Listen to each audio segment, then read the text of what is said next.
Wellness for Life is brought to you by Back in Motion Physical Therapy, Gothenburg Chiropractic Clinic, MAHUBE-OTWA Community Action Partnership, Lakeside Sports and Pain Clinic, and Thomason, Swanson, and Zahn Attorneys at Law.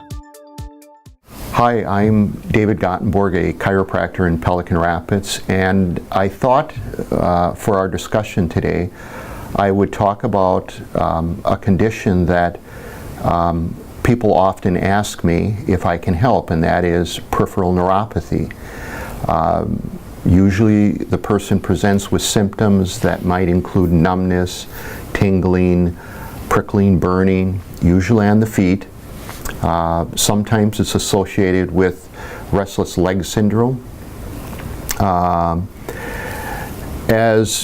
As a point of instruction, what really happens is the nerve is, in a sense, enveloped by a sheath that protects the nerve, and what happens is that sheath begins to unwind or unravel.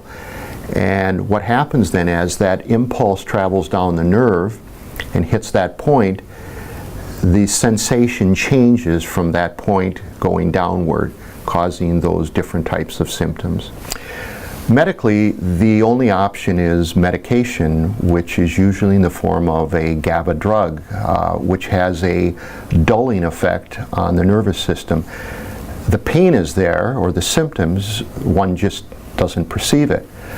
Chiropractically,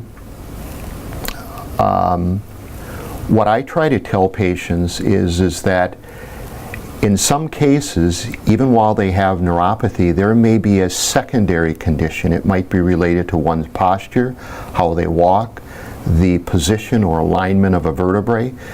And when that exists, it amplifies the symptoms. It increases the symptoms. My suggestion for anyone having neuropathy is to consult with a chiropractor. If you have questions, we'd be happy to visit with you and offer some recommendations. My second topic today is advice that I give patients following an adjustment, in a sense that what can you do to hold that correction? I'll walk out to the front desk and I'll often see someone shortly after an adjustment with their legs crossed. And to understand what that does, I have my spine here, so that, for example, if I've done something to correct alignment in the low back and a person crosses their right leg over their left, it causes the pelvis to tip. And if they hold that posture for very long, they, in a sense, may lose that correction. Men are very guilty of this. They'll wear a billfold in their back pocket, which again acts very much like a heel lift, and it will cause the pelvis to rotate or to change the alignment in the low back. In the cervical spine, we advise people, at least for 1 or 2 hours, not to go home and start texting or reading or doing any type of needlework. Forward bending or working with the head tipped back in the first 1 to 2 hours will have a bad effect, in a sense, on your ability to hold that correction. For the upper and middle back, we advise people not to go home and carry things away from their body or to push or pull any type of object out in front of them. As far as the area between the middle back and the low back,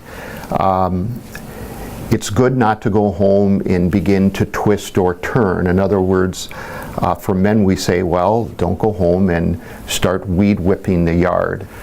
I'm hoping that this last little discussion perhaps answers some questions, and I think it's good advice to maximize the effect of an adjustment.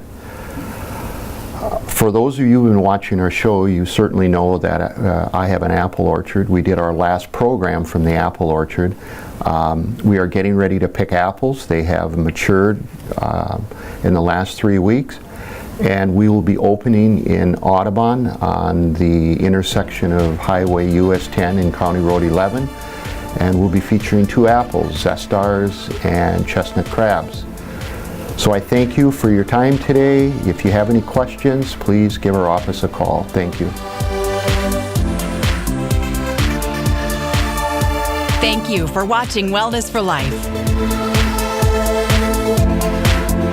Brought to you by Back in Motion Physical Therapy, Gothenburg Chiropractic Clinic, MAHUBE-OTWA Community Action Partnership, Lakeside Sports and Pain Clinic, and Thomas & Swanson & Zahn Attorneys at Law.